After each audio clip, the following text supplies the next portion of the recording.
Vážené dámy a páni, dovolte mi privítať nás na krátkom tlačovom briefingu, ktoré sme sa rozhodli zorganizovať, ako vidíte, samé ženy, hlavne z dôvodu, že sa k nám dostali informácie, medializované informácie, ktoré súvisia podľa nás s neoprávneným postupom.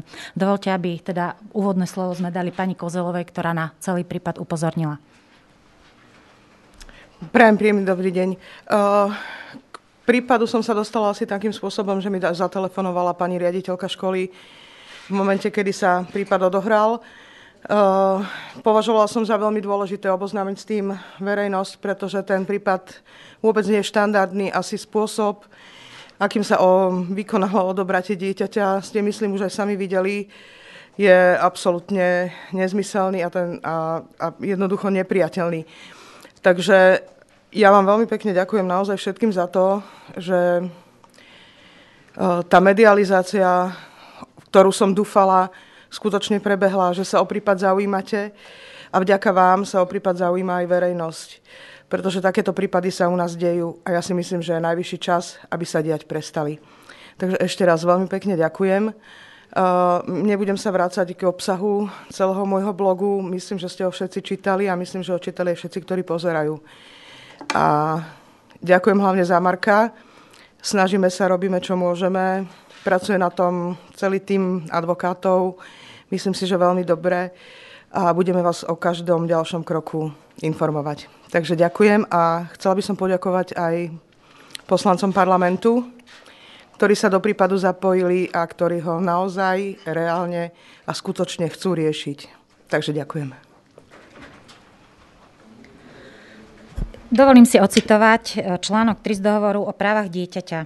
Záujem dieťaťa musí byť prvoradým hľadiskom pri akýchkoľvek postupoch týkajúcich sa detí, či už vykonávaných súkromnými zariadeniami sociálnej starostlivosti, súdmi, správnymi alebo zákonodárnymi orgánmi. Prípad naozaj nebudeme podrobne rozoberať, alebo potom dám slovo kolegyni Bláhovej, ktorá vysvetlí tie postupy, ktoré sú naozaj nezákonné. Tu treba možno že len povedať, že dieťa naozaj žilo v prostredí, ktoré mu bolo na prospech. Bolo mu prospešné, žilo v láskyplnom prostredí. Zrazu bolo vytrhnuté. Môžeme sa už len pýtať, že či naozaj aj nám sa niekedy stane, že nás prídu vytrhnúť z dobrej pohody do niečoho, čo nepoznáme. Asi naozaj musíme si každý odpovedať, že čo je pre to dieťa v tomto prípade najlepšie. Na základe všetkých skutočností, ktoré sme si prečítali, ktoré sme počuli, ktoré sme sa dozvedeli aj od kolegov, ktorí už priamo komunikujú s jednotlivými ľuďmi, sme sa rozhodli členky ľudskoprávneho výboru zvolať mimoriadny ľudskoprávny výbor. Od tohto výboru si sľubujeme to, okrem toho teda, že pozývame pani ministerku spravodlivosti a pána ministra práce sociálnych vecí, chceme od nich, aby nám jednak vysvetlili konanie úradníkov, ktorí zastupujú štátne orgány a jednak, aby nám povedali, akým spôsobom túto situáciu idú riešiť. Pretože je evidentné, že aj keď vieme, že medializovaný bol jeden prípad, je evidentné, možno, že z počutia, že takéto prípady nie sú jednorázové. Naozaj sa opakujú a bohužiaľ opakujú sa často. Dala by som slovo kolegyni Natálii Bláhovej, ktorá už priamo popíše postupy úradníkov. Ďakujem veľmi pekne. Spôsob, akým bol vykonaný a realizovaný tento výkon rozhodnutia, je podľa môjho názoru gestapácky. Bohužiaľ, začalo sa hovoriť o tom vo verejnom priestore až vtedy, keď ste vy a my všetci boli očitými svedkami toho, ako štátne úrady pristupujú k deťom. Pýtam sa, kde je právo dieťaťa byť vypočuté. Totiž zo zákona vyplýva povinnosť štátneho úradu jednak konať vždy a všade v najlepšom záujme dieťaťa vo všetkých opatreniach, ktoré voči nemu vykonáva, ale aj pýtať sa dieťaťa na jeho názor. Ak dieťa je schopné vyjadriť svoj názor, má právo rozhodnúť samo o sebe a o svojom živote. Boli sme svedkami toho, že v tomto prípade jeho názor vypočutý nebol. Obávam sa, že nie len v tomto prípade malého Marka, ale v prípade iných stoviek prípadov, pretože presne takto, ako ste videli, prebieha väčšina výkonov súdnych rozhodnutí. Pýtam sa, kde je odbornosť všetkých prítomných, ktorí sú za túto realizáciu súdneho rozhodnutia zodpovední. Títo vyšší súdni úradníci, títo sociálni pracovníci, kolízni opatrovníci, ten je na mieste činu ombudsmanom toho dieťaťa. On má chrániť jeho záujmy. Na to tam on prišiel, na to tam stojí. Nepovšimli sme si v tom videu, že by jedenkrát pani Kolízna opatrovička otvorila ústa na obranu tohoto dieťaťa, ktoré bolo násilím niekam vlečené, niekam odnesené, niekam preč dané, jednoducho ako neživá vec, bez ohľadu na to, aké boli jeho záujmy. Myslím si, že prišlo porušeniu nielen zákona, nielen postupu, ale aj porušeniu ľudských práv a práv dieťaťa. Preto budeme, a ja osobne budem kontaktovať verejnú ochrankyňu práv na preskúmanie celého postupu výkonu tohto opatrenia. Hlavne tento výsek celého prípadu ma zaujíma, pretože nie je našou povinnosťou a už vôbec nie asi našou možnosťou zaujímať sa o súdne rozhodnutie, na to sú nezávislé súdy, ale o výkon štátnych úradníkov, ktorí majú povinnosť sa správať k deťom ako k ľuďom, o to sa zaujímať budeme. Preto prosím pani verejnú ochrankyňu práv o vyšetrenie, preto podávam podnet na Ministerstvo práce na dôsledné prešetrenie konania kolíznej opatrovničky prítomnej na mieste a preto budeme žiadať o prešetrenie Ministerstvo spravodlivosti na výkon vyššieho súdneho úradníka, ktorý bol pri tomto prítomný a verím, že príde aspoň raz k nejakému posunu, či už systémovému alebo exemplárnemu potrestaniu, ktoré bude nejakým mementom pre ďalšie prípady. Poškodené totiž nebolo len jediné dieťa. Bolo tam prítomných ďalších 12 detí, ktoré rovnako utrpeli takýmto konaním traumu. Ja si myslím, že je už na čase niečo naozaj dôsledné urobiť, aby sa takéto prípady neopakovali. Dávam slovo pani Šimkovičovej. Páči sa. Ďakujem veľmi pekne. Tak ja som veľmi rada, že moje kolegyne, ženy a matky súhlasili s tým, aby sme zvolali túto tlačovú konferenciu. Je veľmi dôležité, aby sa to medializovalo. A tak, ako hovorila kolegyňa pani Blahová, tak v prvom rade nám neprináleží hodnotiť súdny výkon alebo to, čo rozhodli súdy. Nám prináleží hodnotiť to, čo bolo videné na tom videu. To znamená to traumatizujúce odvlečenie samotného chlapca Marka a hlavne tých ostatných detí, pretože píšu mi rodičia detí, ktorí chcú trestné stíhanie toho súdneho pána, ktorý tam prišiel bez toho, že by sa legitimoval, že by povedal, kto je a čo chce. Jednoducho povedal len, berieme tohto chlapca bez nejakej empatie, nejakého citu. Chlapec kričal, chcem tu zostať, držal sa pani učiteľky a pani učiteľka mala snahu riešiť tento prípad spôsobom, poďme z triedy von, poďme do riaditeľne a traumatizujme aj ostatných spolužiakov.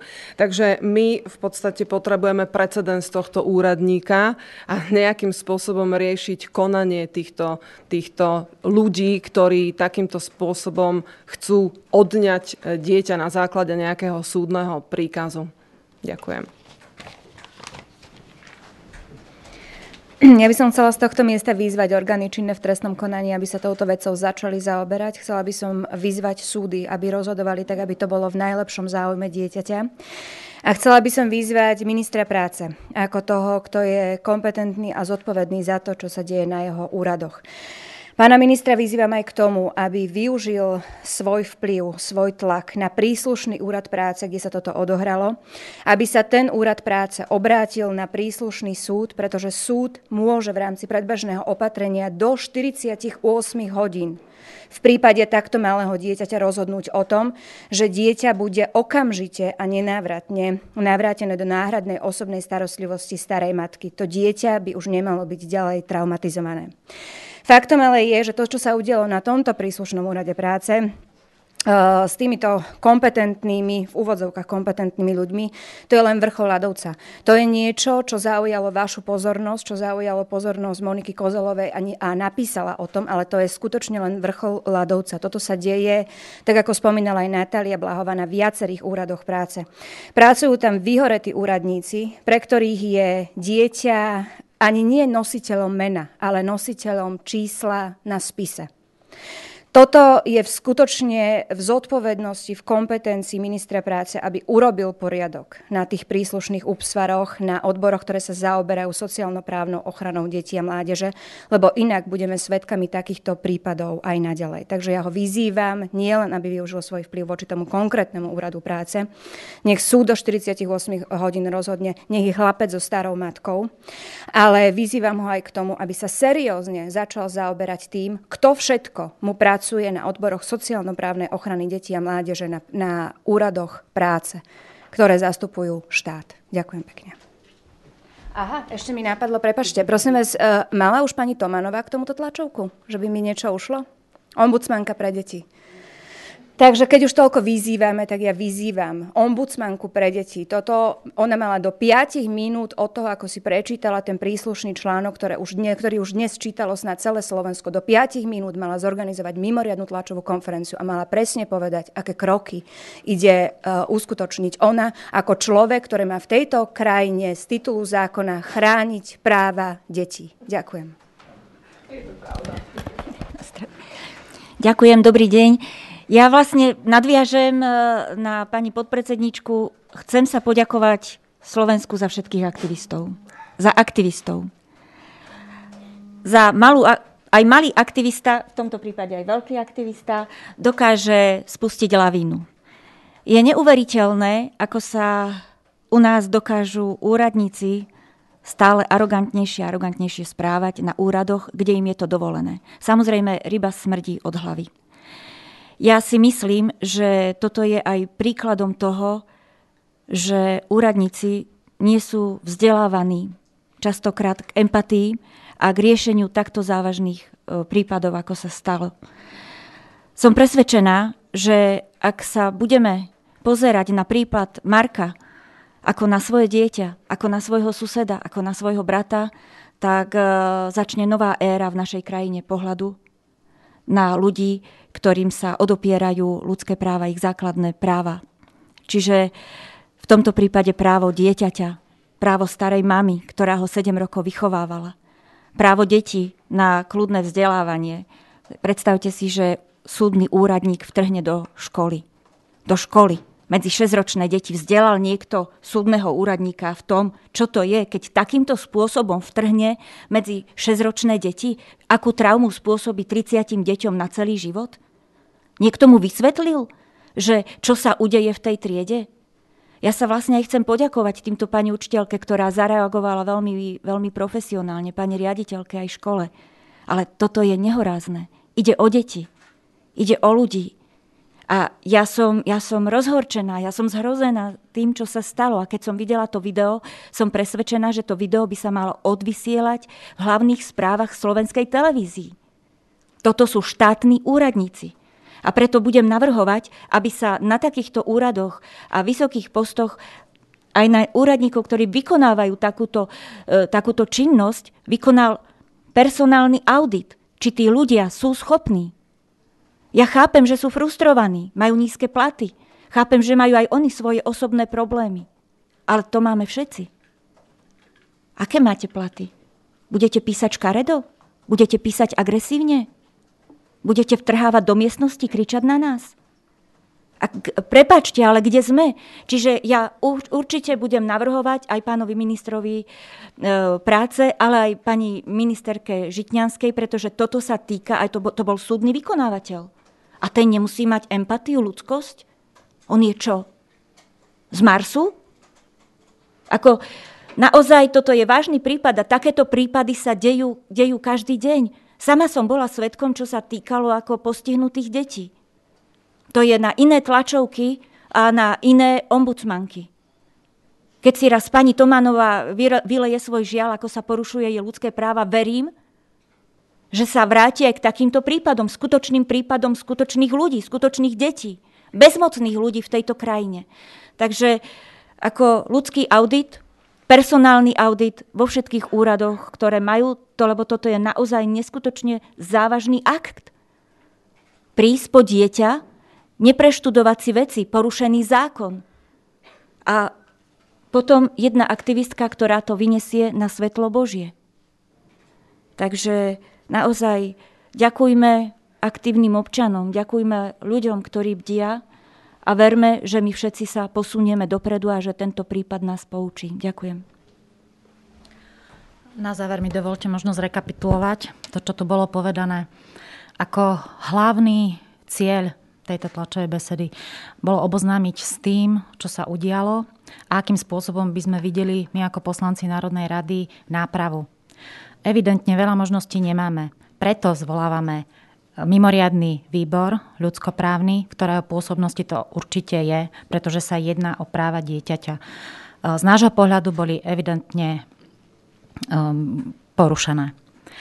To znamená, veríme, že ministerka spravodlivosti aj minister práce sociálnych vecí príjme pozvanie na výbor a všetko nám vysvetlí, ale nestačí nám len vysvetlenie. Budeme trvať naozaj aj na riešeniach. Nejedná sa o jedno dieťa. V tomto prípade síce áno, ale vieme, že takýchto prípadov je po Slovensku veľa. Ďakujeme vám za pozornosť. Ak máte nejaké otázky, nech sa páči. Oravova teatri, dve otázky. Možno prvá otázka na pani Kozelovú. Máte informácie, kde momentálne je Marko? Dnes volala, ja som volala dnes so starou mamou. Stará mama dnes volala pani sociálnej kuratorke, ktorá jej zložila telefón, takže následne volala šéfovi sociálneho úradu.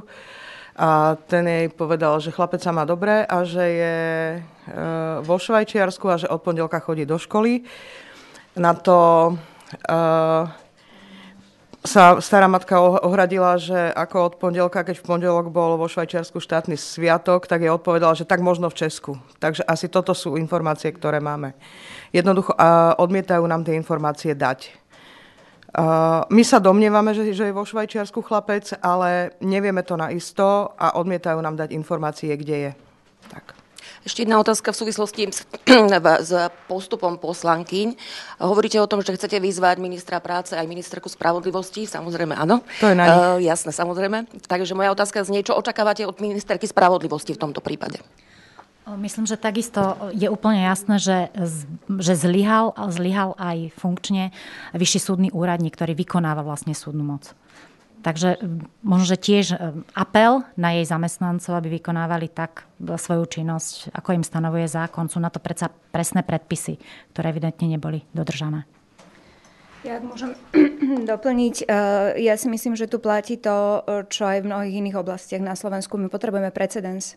Jednoducho, ak je tu v dôsledku nečinnosti ľudí, ktorí sa venujú sociálnej kuratele na úradoch práce utýrané dieťa, tak ako sa to stalo napríklad, tak my potrebujeme precedens. My potrebujeme ukázať na toho úradníka, že tento úradník konkrétny je za to zodpovedný a ten úradník musí v trestnoprávnom konaní niesť zodpovednosť. A to isté by sa malo uplatniť v tomto prípade. Tu už nestačí proste nejaký apel, nejaké vzdelávanie ľudí, ktorí sú nevzdelateľní. Tu nestačí podľa mňa ani nejaká náhrada proste toho ľudského potenciálu, ktorý nám pracuje na tých úradoch. Tu potrebujeme precedens, pretože keď budeme mať ten jeden precedens, všetci tí ostatní v tom rade si rozmyslia, či budú postupovať v súlade so zákonom, či budú chrániť záujmy tých zraniteľných, kvôli ktorým tam sú, a či budú konať, ako v tomto prípade, v najlepšom záujme dieťaťa alebo nie. A v prípade, že nie, musí tam byť veľmi jasná odpoveď. Ďakujem.